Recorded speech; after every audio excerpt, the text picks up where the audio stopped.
Hola, buenas noches. Yo soy Fabián Báez y empezamos con Lo que importa.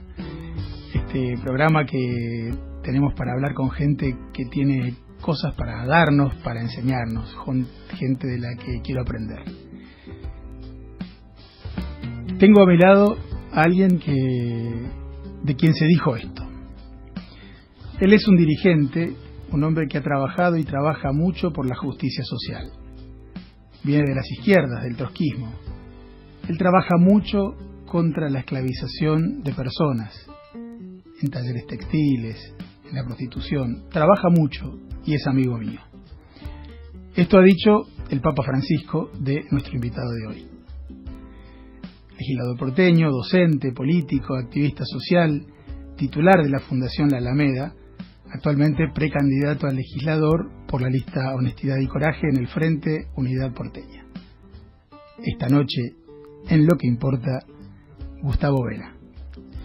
¿Qué tal, Gustavo? ¿Qué tal? Buenas noches. Bueno, muchas gracias por acompañarnos esta noche. Gracias por invitarme. Te olvidaste de Trotskista de Dios.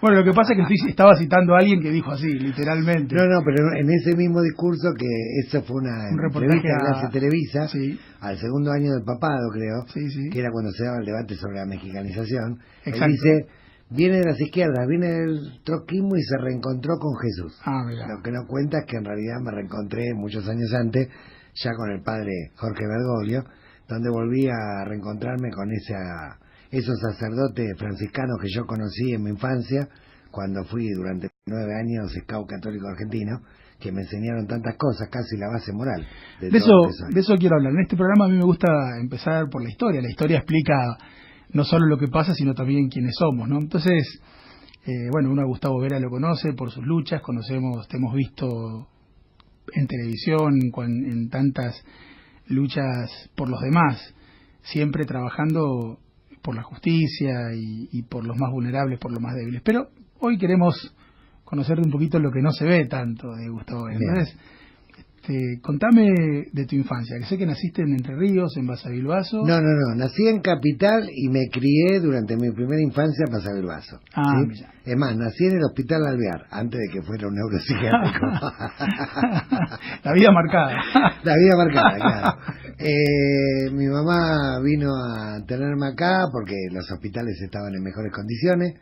Mi vieja enfermera terminó la primaria y siguió la Cruz Roja y bueno, durante muchos años fue la que paró la olla, trabajando en hospitales y trabajando, y en esa época en los barrios las enfermeras eran un poco todoterreno, ¿no? Eran médicas, cirujanas, un poco de todo.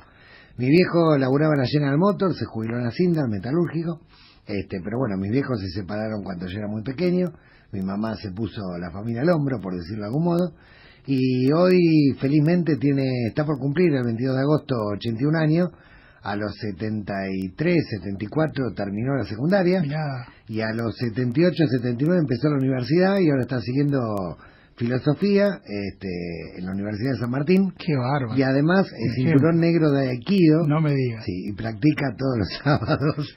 Qué vida rica. Una vida muy rica, y Francisco siempre le manda saludos, la llama para el cumpleaños, bueno, Gustavo, le tiene mucho afecto. ¿Qué hay de esa enfermera que cuando eras chico veías en tus luchas? Mucho. Vos imaginate que en esa época, estamos hablando de fines de los 60, principios de los 70, una mujer sola nos tuvo que criar a mi hermana y a mí. Mi hermana es un poco mayor que yo, pero bueno, siempre se preocupó porque no nos faltara nada y porque siguiéramos estudios. Bueno, de hecho mi hermana se recibió muy jovencita de abogada, trabajando y estudiando.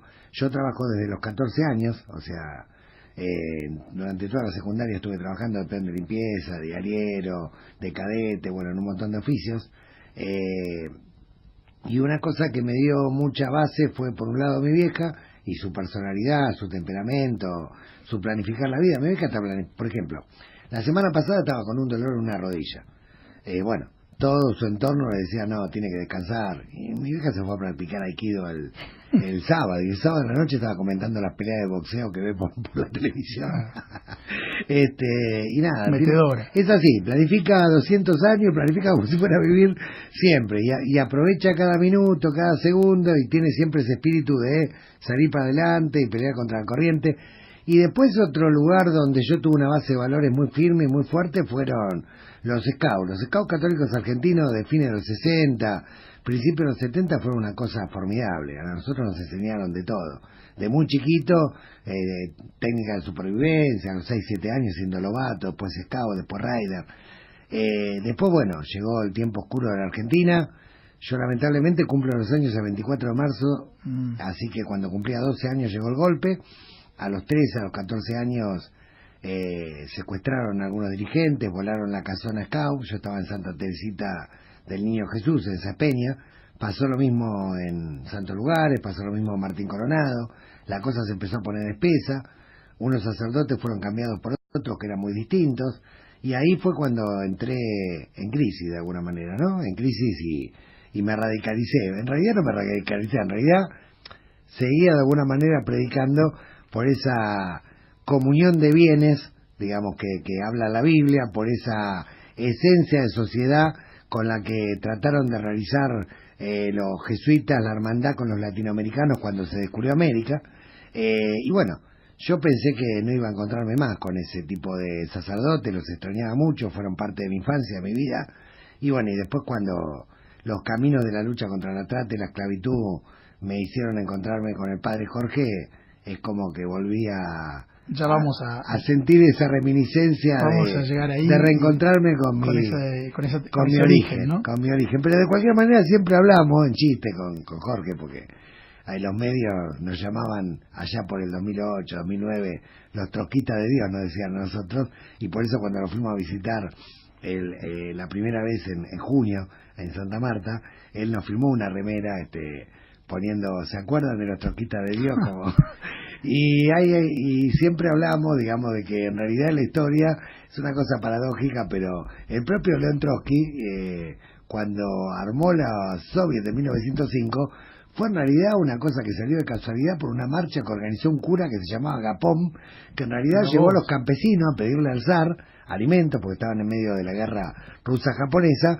y fueron a pedirle al padrecito zar alimentos, y el zar pensó que era una sublevación, y nada, acribilló 300 campesinos, se armó una bataola tremenda en la calle, y la gente empezó a hacer asambleas ahí en los alrededores del Kremlin. Y en ese momento aparece Trotsky y el cura se va y le dice, bueno, organizá vos. ¿Cómo está todo ligado?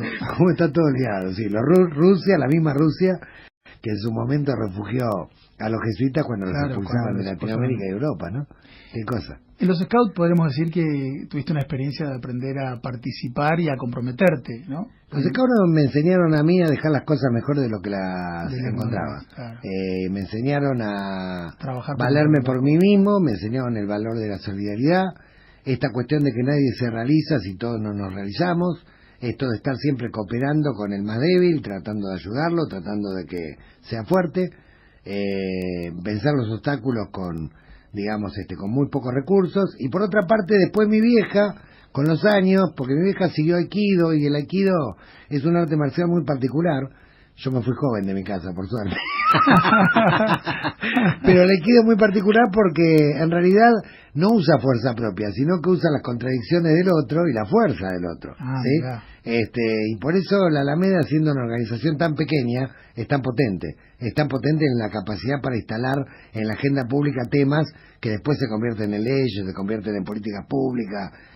Creo que a veces la gente piensa que la Alameda es una cosa gigantesca, y en realidad la Alameda es una especie de voluntad, de un puñado de hombres y mujeres que entienden la política como la forma más alta de caridad, ¿no? Como la forma más compleja de aplicar ese mandamiento de amar al prójimo como uno mismo. Y sos docente, además. Soy maestro de grado. Maestro de grado. Sí. En realidad, mi vieja quería que fuera o médico, así como mi hermana fue abogada, pero en realidad la pasión de mi hermana era contar cuentos, y ahora dejó la abogacía, y ahora se dedica a contar cuentos, y escribe cuentos, es muy buena escritora. Bueno, mi vieja quería que siguiera una carrera, por así decirlo, práctica en el mercado, y a mí se me ocurrió seguir filosofía. Imagínate que me corrió con una escoba. Bueno, No, ahora no, pero después pasó peor, porque cuando entré en filosofía, resulta que venía la época de la recuperación de la democracia. Okay. Y a mí me había marcado a fuego, y eso fue lo que me picó el bichito de la militancia casi de manera irreversible, digamos. Yo trabajaba de peón de limpieza, y limpiaba en aerolínea, limpiaba en la Comisión Mixta Salto Grande, mientras estudiaba, trabajaba como te había comentado antes. Y tenía que ir a aerolíneas a limpiar a la vuelta de la Casa Rosada, y me acuerdo como si fuera hoy, el 30 de marzo del 82. Para mí ese día fue un antes y un después. O sea, ver a los obreros, con los cuales me había criado, porque mi padrino era obrero, mi padre también, me crié en San Martín, en un barrio, después de que en Plaza Bilbaso estuve hasta los 5 años, y después todo lo que fue mi primaria y secundaria fue en San Martín, un lugar fuertemente industrial. Ver a los obreros enfrentando a esa criminal dictadura, en la plaza, ¿no? O sea, en la 9 de julio, porque no nos dejaban, ¿te acordás que estaba todo bloqueado? Nadie llegaba a la plaza, toda la batabola era en la 9 de julio. Es más, todos los dirigentes de la CGT terminaron encarcelados ese día, 3 días después se toma Malvinas, los liberan a los dirigentes para izar la bandera Malvinas, una cosa muy loca lo que está ocurriendo, pero ver de alguna manera el subsuelo de la patria peleando por su dignidad y su libertad, para mí fue una cosa muy impactante, que también me remitía a mis orígenes. Y bueno, en la facultad no duré mucho porque tenía muy buena nota, pero resulta que llegó un grupo de exiliados que habían salido con la Cruz Roja en el 79, y los tipos llegaron, no me acuerdo qué grupo de izquierda eran, y dijeron, bueno, tenemos que ir a reorganizar todos los sindicatos de la zona norte. En ese momento se estaban reorganizando con la convocatoria de elecciones para el 83. Y bueno, y dejé la facultad y me fui a meter en una maderera porque se armaba una lista para recuperar el gremio. Bueno, mi vieja peor, ya no me corría 3 cuadras, me corría 20. Estuve en una maderera, por supuesto me echaron por hacer lío. Y bueno, y después me enganché en el magisterio, me gustó mucho. A los pocos años, en el 86, ya estaba con una agrupación que estaba dirigiendo el sindicato docente de Capital. Inclusive estuve trabajando mucho en ayudar a armar agrupaciones docentes en la provincia de Buenos Aires, en el interior, hasta en Tartagal. Así que siempre con y después ya en la década del 90, volviendo a la fábrica, con un periódico de fábrica que sacábamos mimeografiado, con agrupaciones que quedaban dispersas en los 90, que era años muy duros, digamos, de militancia, pero siempre de alguna manera ahí latiendo alrededor del movimiento obrero, que para mí es de la familia de la cual provengo, ¿no? Una historia que me vas diciendo y va como paralela a esa gestación de lo que va a ser luego la gran crisis del 2001, ¿no? Claro. Todo esto que me vas contando son como jalones que van llevando, y también en tu vida, pero en la historia del país también, ¿no? Y sí, porque por ejemplo, a mí me llamó mucho la atención, y volviendo al movimiento obrero, una de las preguntas que yo me hacía en el 94, 95, cuando empezamos a tener por primera vez desocupación estructural en gran escala, algo que hacía muchas décadas que no teníamos, ¿no? Gente que de alguna manera, por la productividad, ya sea por mayor explotación o ya sea por incorporación de tecnología, que quedaba sin trabajo. Digo, ¿cómo iba a pelear esa gente para volver al sistema?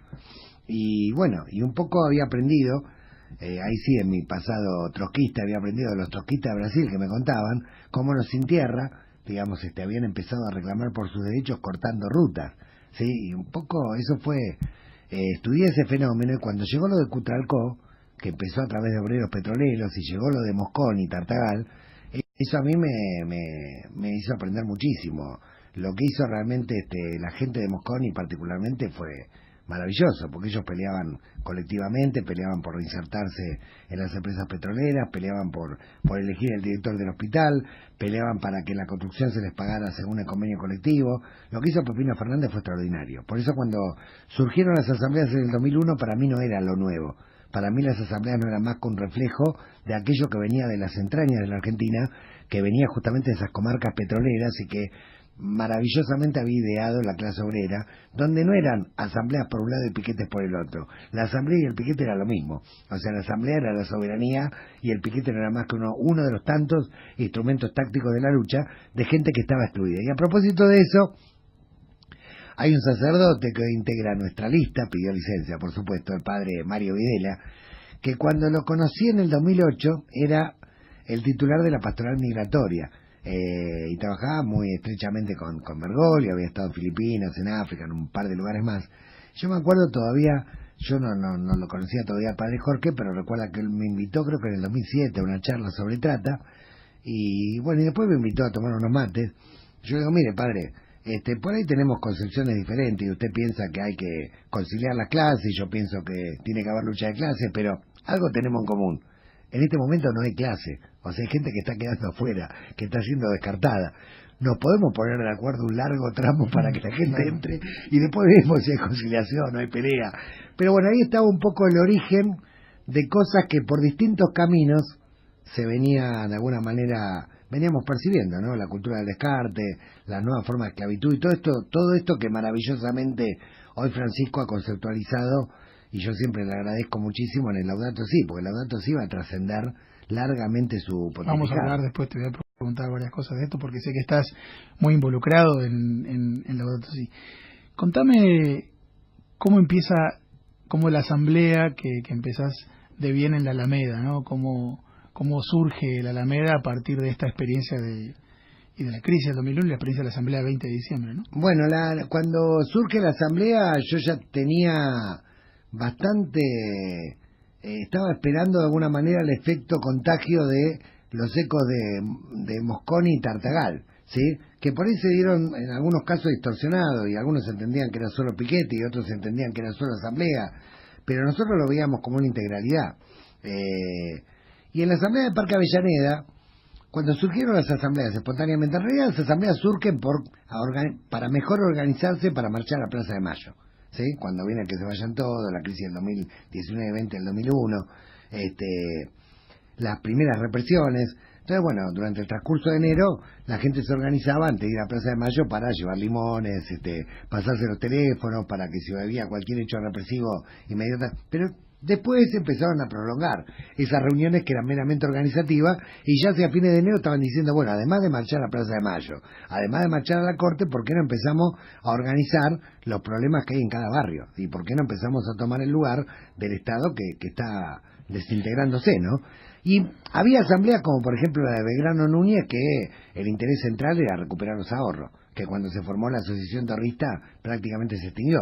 Pero las asambleas que estábamos de Rivadavia al sur estábamos organizados por otro motivo, que tenían que ver con las vísperas del hambre, la desocupación y la mega devaluación que va a venir, ¿no? Claro, y empieza luego que vamos ahora a hacer una pequeña pausa para escuchar música, pero luego la Alameda se encuentra con un monstruo que es la injusticia de la esclavitud y el trabajo, entonces que es por ahí un monstruo un poco oculto, desconocido en ese momento, algo que nosotros ni teníamos la menor idea de que existía. Y ahora quiero que nos cuentes así mientras vamos a escuchar.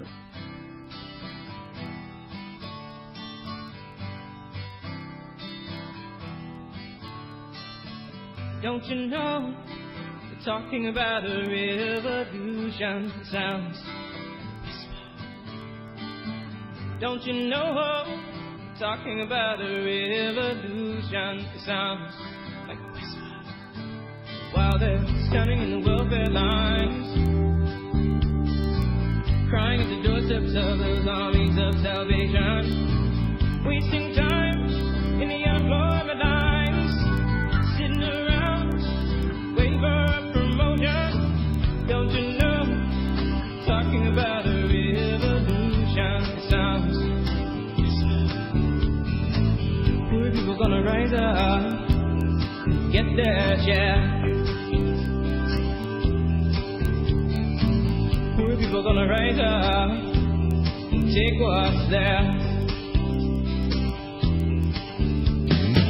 Don't you know you better run, run, run, run, run, run, run, run, run, run, run, run. Oh, I said you better run, run, run, run, run, run, run, run, run, run, run. Finally the tables are starting to turn, talking about a revolution. Yes, finally the tables are starting to turn, talking about a revolution. Oh no, talking about a revolution. Oh, while they're standing in the welfare lines, crying to those of those armies of salvation, Escuchábamos a Tracy Chapman que hablaba Talking About the Revolution. Y me estabas contando, Gustavo Vera, con quien estamos hablando esta noche, le empezaba a preguntar por la historia de la Alameda, ¿no? De esas luchas grandes que empieza a encontrarse la organización. Sí, porque nosotros lo primero que nos preguntamos es cómo podíamos ayudar a nuestros hermanos que estaban cayendo en la miseria más absoluta. Empezamos por la gente que estaba en situación de calle en el Parque Avellaneda. Pero inmediatamente hicimos una olla popular alrededor del ombú que hay en el parque, juntábamos donaciones de los vecinos, la olla funcionaba creo que los martes y los jueves, pero el centro de salud estaba desbordado por las mamás que venían a reclamar por el plan materno-infantil, y nos los derivaban a la olla, o sea, cada vez teníamos más gente, y la verdad que ya había llegado la devaluación en marzo, estábamos en el crudo abril, se venía el invierno, había lluvias, era muy indigno, primero que había que la gente necesitaba comer todos los días, y segundo que necesitábamos algún lugar a cubierto. Ahí fue cuando, digamos, recuperamos la Alameda y empezamos a pelear por la expropiación, una larguísima lucha que tuvo que tener dos leyes, una en el 2004 y otra en el 2007, y donde logramos, digamos, preservar el aspecto histórico del lugar, pero a su vez también darle un lugar de contención a la gente, donde no solamente hay un comedor comunitario que al día de hoy sigue funcionando, sino un montón de actividades totalmente gratuitas que tienen que ver con la educación, con la salud, con la cultura, con festejar los cumpleaños, con festejar las comuniones, con festejar la fiesta de Pachamama. Por eso en el 2004, cuando la gente de la Liga de Rematadores, que se había apropiado fraudulentamente del lugar, nos quería desalojar de alguna manera, endongado con un juez, antes de que se votara la primera expropiación, no podían entender por qué había tantos vecinos resistiendo, 300, 400 vecinos que no tenían planes, no tenían nada. O sea, ¿por qué la gente resistía? Y la gente resistía porque ese era su lugar, era su casa. Simplemente, como lo sigue siendo hoy. Al día de hoy, cualquier miembro de la Alameda que vive en un lugar chiquito y de repente tiene que festejar el cumpleaños de su hijo, pide el lugar y, digamos, es como que es la casa de todos, ¿sí? Y aparte, la asamblea empezó siendo asamblea a partir de lo más importante en aquel momento, 2002, 2003, que era el alimento, ¿sí? O sea, en nuestro comedor funciona hasta el día de hoy de una manera muy particular. Todo el mundo se rota, ¿sí? Se rota lo que cocina, se rota lo que limpia, se rota lo que hace la comida, se rota lo que tiene el inventario de lo que quedó, lo que sobró, y después en la asamblea se debate, ¿sí?, el balance de todas esas tareas.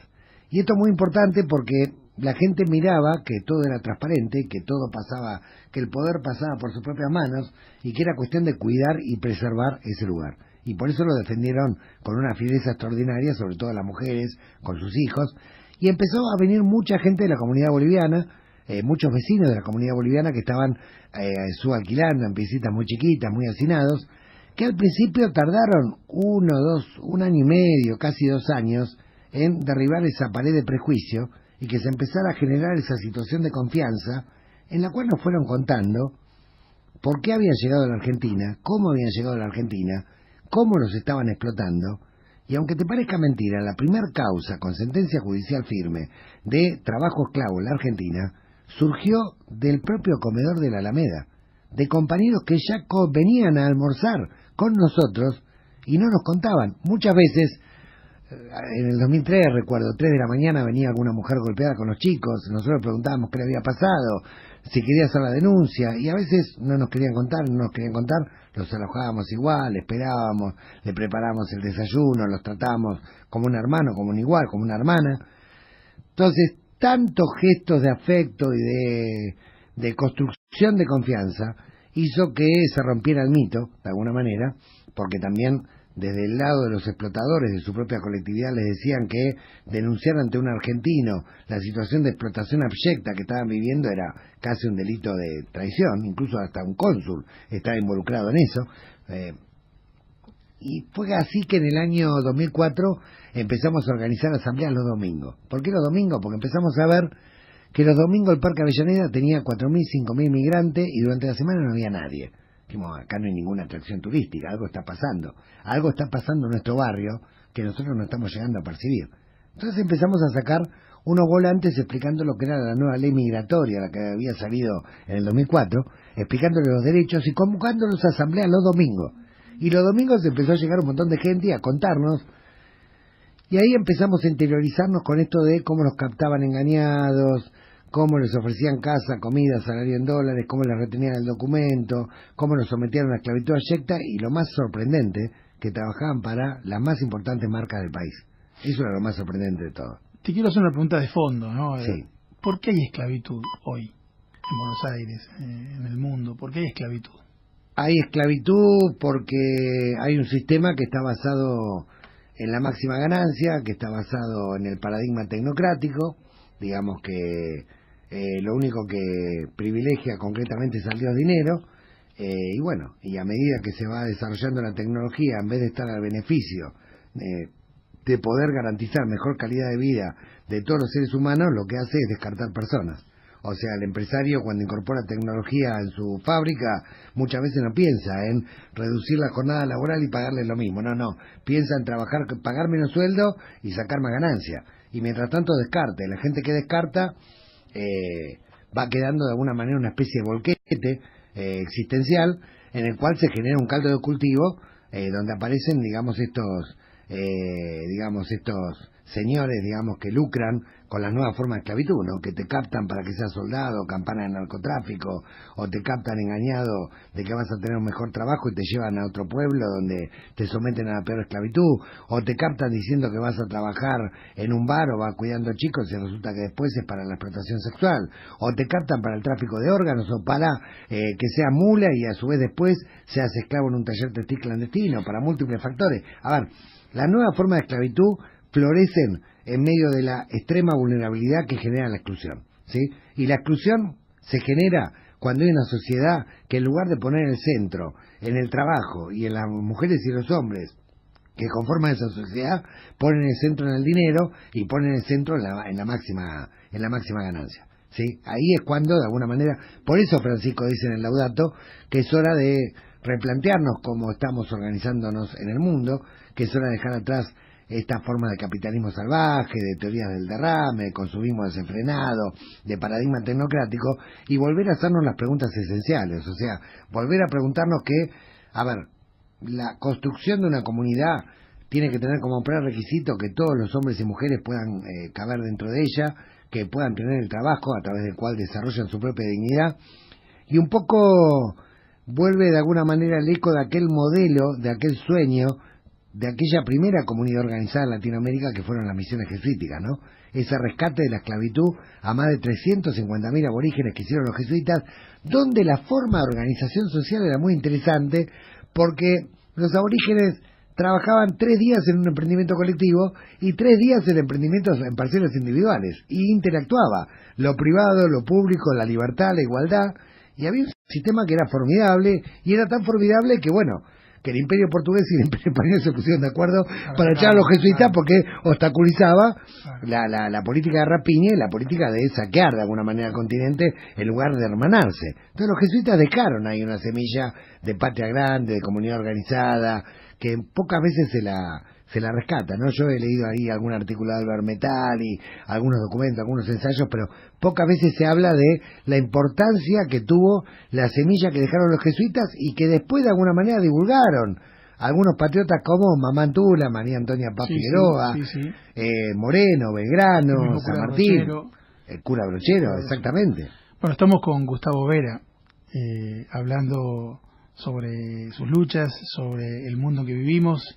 Y bueno, vamos a escuchar un tema musical, escuchar la tanda y volvemos en un minuto.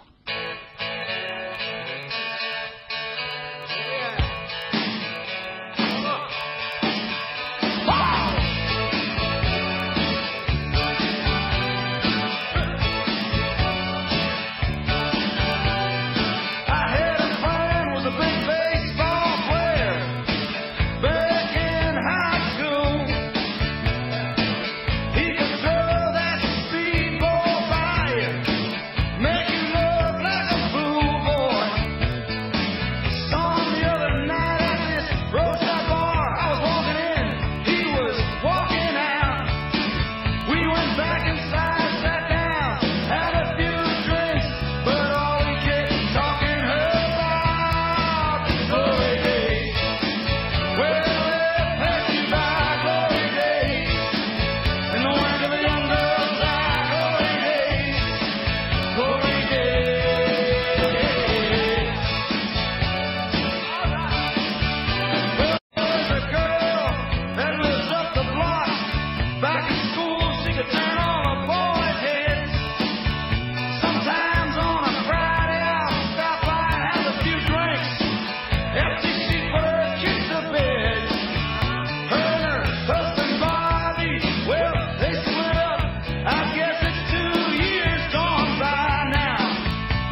cultura no hay país. Radio Cultura 979. Espacio cedido a un país, provincia de Buenos Aires. Un país se construye cuidando el bolsillo de su gente. Por eso, queremos eliminar el impuesto que el gobierno te cobra por comer cada vez que vas al supermercado o al almacén, y el que pagás cuando compras cualquier medicamento en una farmacia. Un país se construye con un equipo con experiencia y propuestas concretas. Felipe Solá, Mirta Tundis, precandidatos a diputados nacionales por la provincia de Buenos Aires. Lista 501. Un país. Espacio cedido a Cambiemos Buenos Aires. Soy Graciela Ocaña. ¿Cómo no sentir esperanza si juntos estamos haciendo lo que no se hizo en 25 años? Por eso es importante que nuestro equipo crezca, sumando a Graciela, que lucha honestamente desde hace años para que nuestros abuelos sean los primeros en ser cuidados y atendidos. Y a Toti, que viene a sumar su sensibilidad y su pasión por hacer, para que cada vez más personas salgan adelante con un trabajo digno. En equipo lo estamos haciendo posible. Graciela Ocaña, Toti Flores, precandidatos a diputados nacionales por la provincia de Buenos Aires. Cambiemos Buenos Aires, cambiando juntos. Lista 508. Espacio cedido por la Dirección Nacional Electoral. Macri, la jubilación a mí no me alcanza. No quiero vivir con miedo a que me despidan. En estas elecciones, el mensaje es tu voto. Unidad Ciudadana, la voz de la mayoría. Fernanda Vallejo, Roberto Carlos Alvarez, diputados nacionales, provincia de Buenos Aires. Lista 503, Unidad Ciudadana. Porque todo es cultura y porque somos radio. Radio Cultura 979. Seguimos en Lo que importa hablando con Gustavo Vera y se nos juntan los temas, se van como una carretera llena de temas para hablar. Quiero preguntarte sobre el Papa Francisco, que es amigo tuyo, que lo conoces de mucho tiempo, pero además de la amistad personal, que sería en este caso lo más anecdótico, es un compañero de camino y de lucha, ¿no? Sí, para mí es un amigo, un hermano, un padre, un poco todo junto, ¿no? ¿Cómo lo conociste y cómo se involucró él en la lucha por la justicia social con ustedes? Bueno, la primera vez me invita el padre Mario Videla a dar una charla, que es la que te había comentado, y nosotros habíamos tenido 18 atentados. Atentados contra nuestra sede, con armas de fuego, con piedras, pintándonos esvásticas, atentados contra víctimas que denunciaban trata o trabajo esclavo en sede judicial y que después sufrían golpizas. A mí mismo me habían roto la cabeza, hay una foto que anda por internet donde estoy sangrando. Bueno, habíamos tenido muchos atentados y a medida que íbamos avanzando y profundizando las investigaciones primero sobre trabajo esclavo y trata laboral en el rubro textil, después en el ámbito rural y después en el ámbito de la explotación sexual, porque cada vez nos llegaban más denuncias. Al ver que éramos una organización efectiva, venían denuncias a todos lados, porque aparte confiaban en que nosotros íbamos a llevar esas denuncias hasta las últimas consecuencias. Cada vez teníamos denuncias más pesadas y había unas que eran, me acuerdo, unos prostíbulos que vendían estupefacientes y que explotaban menores en los alrededores de la Superintendencia de la Federal. Dijimos, bueno, ya si seguimos avanzando y seguimos escalando, vamos a terminar flotando en el río, ¿qué hacemos? Y estábamos con Juan Grabois. Juan Grabois es compañero de dirigente de ACETEP, compañerazo del MT, y estábamos con Juan Grabois, me acuerdo, en una asamblea, y me acuerdo que para esa fecha, 2008, en la Pascua, Francisco en la 21-24 había hecho una homilía en la cual había hablado de la trata, que había hablado del descarte y de la cultura del bolquete. Entonces dijimos, bueno, escribámonos una carta, porque necesitamos apoyo. Bueno, le escribimos una carta, nos juntamos en junio del año 2008, los primeros días de junio, y recuerdo que fue una charla maravillosa que duró como 3 horas, donde la verdad que me sorprendí de todo lo que el padre Jorge estaba familiarizado con la situación de la trata, el trabajo esclavo, un tema que era tabú todavía, ¿no? Que todavía costaba mucho instalar en la agenda pública. Muchas marcas que denunciábamos eran las que pagaban pauta en los grandes medios, bueno, era todo bastante cuesta arriba, y encima con los atentados y en riesgo la integridad de las personas que denunciaban, toda una situación compleja. Entonces, al final de la charla, dijimos, mire padre, nosotros, usted hace homilías donde correctamente denuncia la trata y nosotros en la práctica estamos combatiendo la trata. Entonces, más allá de las creencias, más allá de las ideologías, más allá de todo, nosotros necesitamos el apoyo suyo porque no tenemos apoyo del Estado. Al contrario, la policía muchas veces libera zonas, muchas veces está involucrada a nivel de su jefatura con estas mafias, la política también, la justicia a veces también. Así que esto es muy simple. Si usted no nos da un apoyo, vamos a terminar flotando en el Río de la Plata. Me acuerdo que le dijimos. Entonces se quedó pensando y dijo, bueno, vamos a organizar en los próximos días una misa con los cartoneros y con los costureros a favor de las víctimas de trata. Y ahí empezamos a pensar, y el lema iba a ser por una sociedad sin esclavos ni excluidos. Y ahí el 1 de julio del 2008, o sea, pocos días después, se convoca la primera misa donde va un millar de cartoneros y costureros en la parroquia de los Migrantes, que la preside el padre Mario Videla con el padre Jorge. Y fue una misa realmente, para nosotros fue muy impactante, porque primero él aparte se reunió con los costureros, con los cartoneros, escuchó sus situaciones, escuchó realmente, escuchó sinceramente y escuchó de corazón lo que les estaba ocurriendo, se inspiró en eso. Te recomiendo que la escuches, la leas, es homilía muy buena. Y a partir de ahí es como que fuimos casi inseparables. Ahora, Gustavo, esto todas las semanas, desde ahí años en adelante, todas las semanas, 1 o 2 veces por semana, nosotros les llevábamos compañeros o compañeras que eran víctimas de explotación sexual o de explotación laboral o de distintos flagelos, y bueno, y él se sentaba horas y horas y escuchaba y se familiarizaba, y en las homilías iba creciendo, iba conceptualizando, lo mismo que con los cartoneros, la cuestión de la exclusión, la cuestión de la cultura del descarte. Como que humildemente creo que nosotros fuimos colaborando un poco en de alguna manera una agenda bien jesuítica, ¿no? Bien de lucha por la libertad y contra la esclavitud. Este camino, esta experiencia personal de Bergoglio con ustedes aquí en Buenos Aires, ya hubiera sido en sí misma algo muy valioso, hubiera sido algo, pero cuando él es hecho papa, pero nosotros teníamos la certeza. Toda esta lucha se universaliza. No, pero nosotros, y eso hay por lo menos unos 50 periodistas de testigos de que yo les hice apuesta a todo de que iba a ser papa. De hecho, en el 2009 nosotros tenemos un montón de fotos un día que vino a bautizar a hijos de costureras y costureros de talleres clandestinos, y le sacábamos un montón de fotos. Y él en un momento lo dice, Jorge, ¿para qué sacan tantas fotos? Para cuando sea papa. Otra anécdota.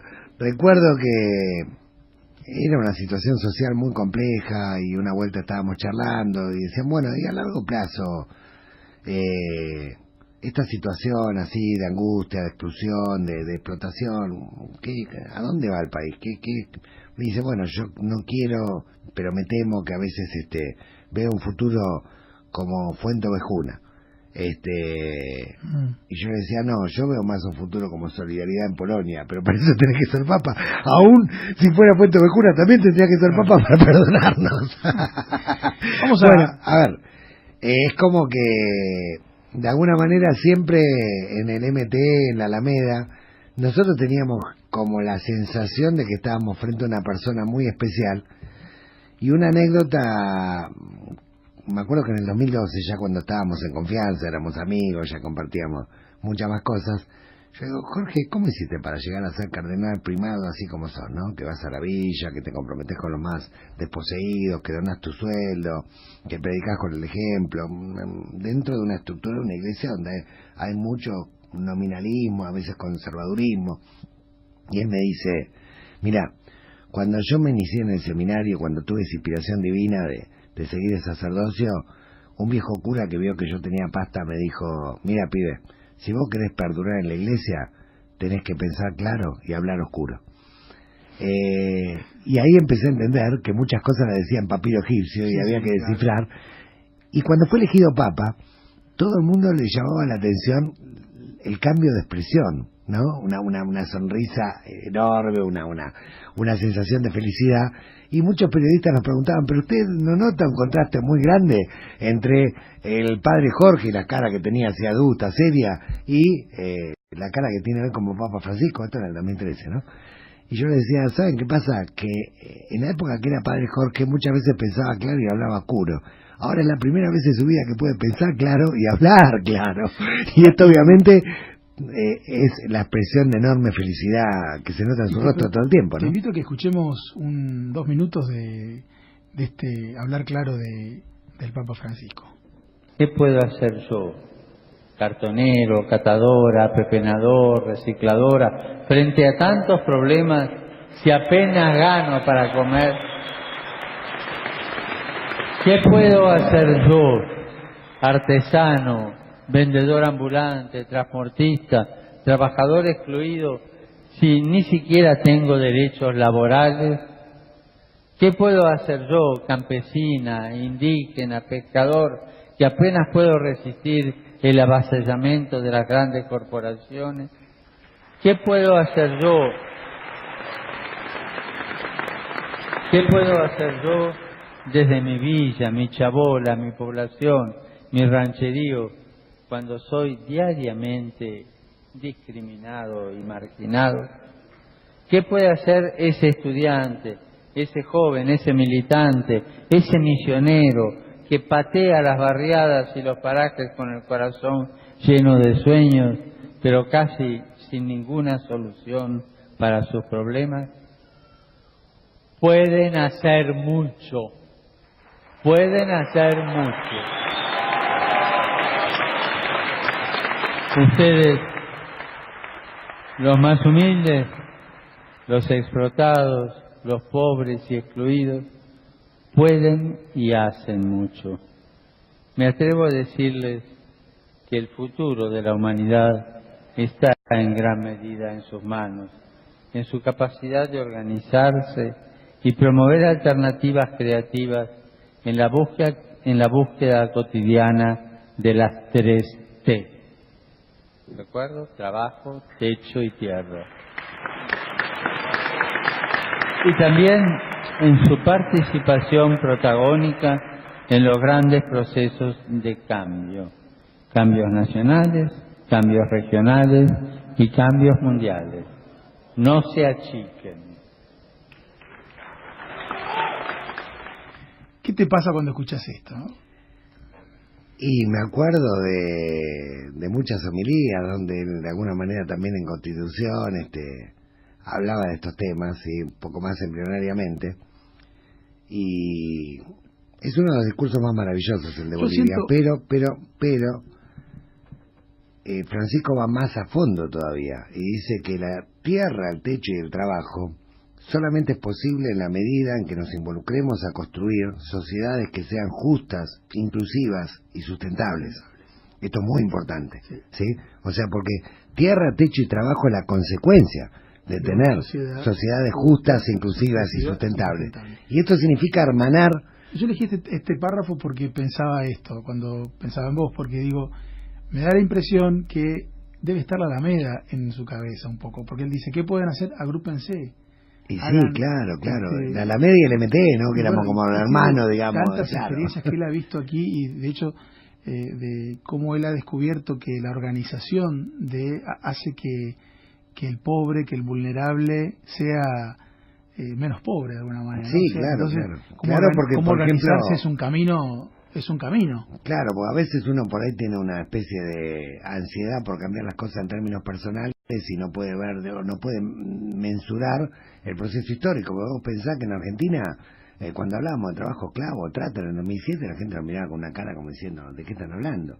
Y ahora tenemos 2 leyes de trata, ahora hay una conciencia popular muy fuerte, y aunque todavía existe el problema de importante escala a nivel del Estado y a nivel de sectores y nichos de complicidad, a nivel social existe una conciencia realmente muy grande del tema, lo mismo que del tema de la exclusión. Vos fíjate que hemos logrado que la central, la CGT, reconozca a las organizaciones sociales, reconozca a los sectores no convencionados como hermanos a los que hay que ayudar a entrar dentro del sistema. Entonces volvemos a aquella vieja discusión que teníamos con el padre Mario Videla, primero todos adentro y después discutamos los matices. Mira, se nos quedaron miles de temas para hablar. Yo no quiero terminar sin preguntarte sobre este momento de que estás en la campaña.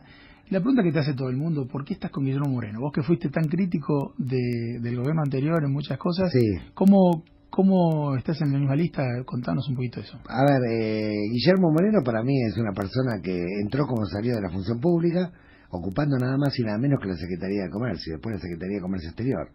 en esta Argentina tan castigada por la corrupción, el enriquecimiento ilícito, que un funcionario entre a jugar en ese rol durante tantos años y garantice el plato de comida para todos los argentinos y garantice que se regule el mercado interno según las fluctuaciones que había en el mercado internacional, cuando bajaban los precios de las materias primas, cuando subían, y que haya hecho esto con bastante eficacia y haya salido como entró de la función pública, donde muchos formadores de precios buitres que hoy se abusan, poniendo sobreprecios inmensos, en esa época lo demonizaron, lo estigmatizaron, pero nunca le pudieron encontrar ninguna causa vinculada a enriquecimiento ilícito, porque Guillermo Moreno es un hermano, es un cristiano, es un patriota, realmente por eso nuestra lista se llama Honestidad y Coraje, porque es lo que nos sobra en toda la lista, tanto a la Alameda como a la gente de Guillermo, como a los sectores sindicales y sociales con los cuales también están confluyendo en esta lista, porque nosotros no engañamos al pueblo, le decimos, se vienen semanas y se vienen meses y se vienen tiempos muy difíciles,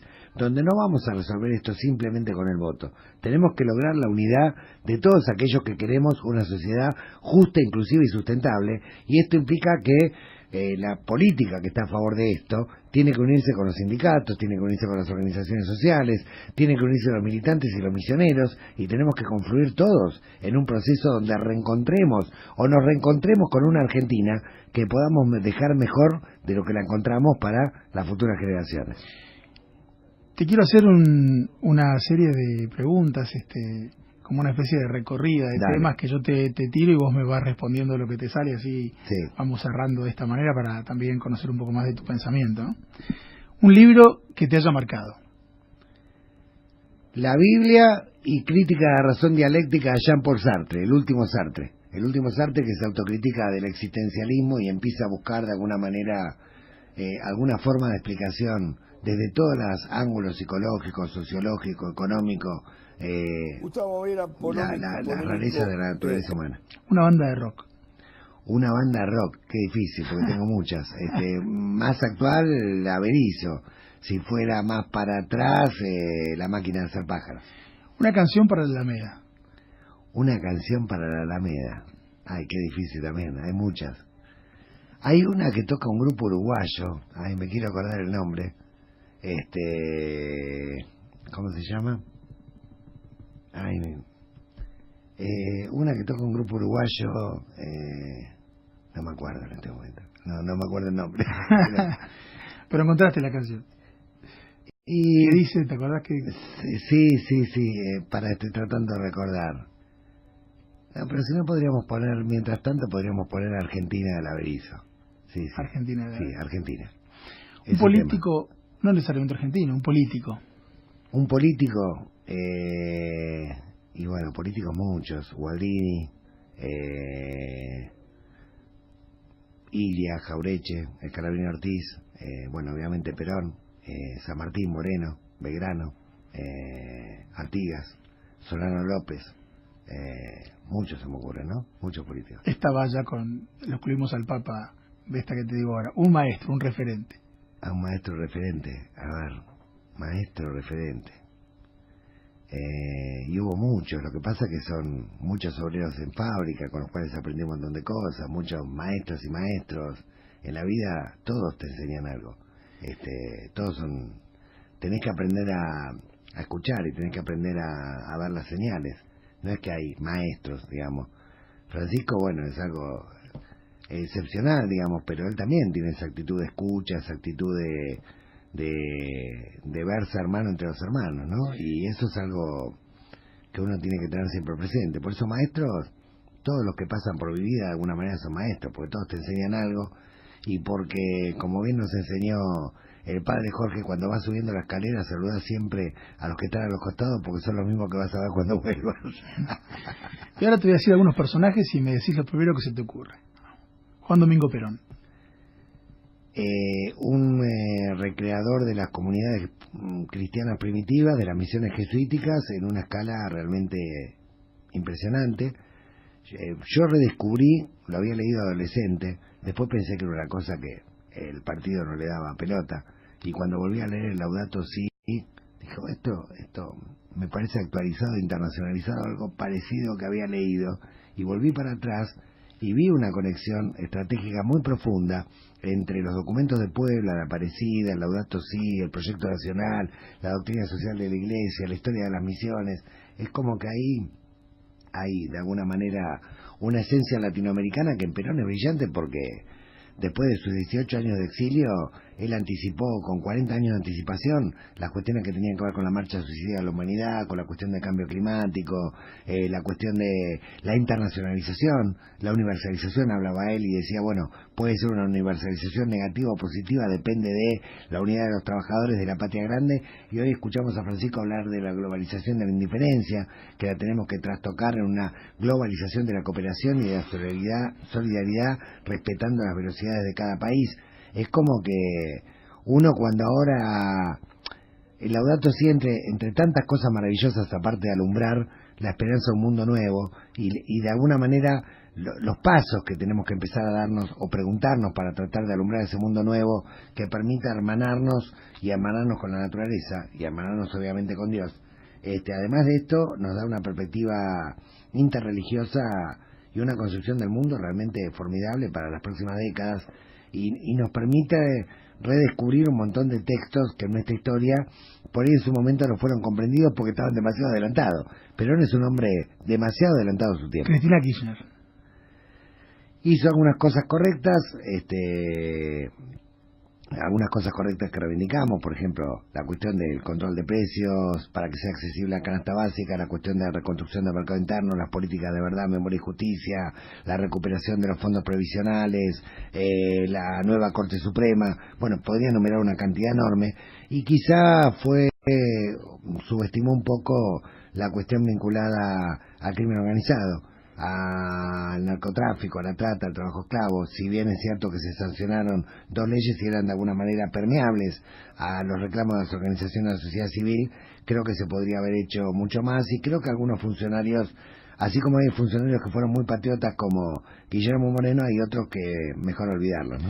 Muchas gracias, Gustavo Vera. Se nos pasó la hora volando y vamos a agradecerte mucho a vos, a todos los que nos han escuchado, y nos vamos con esta idea, ¿no? Gustavo no solo se preocupa por la justicia, sino que además trabaja desde hace mucho por lograrla.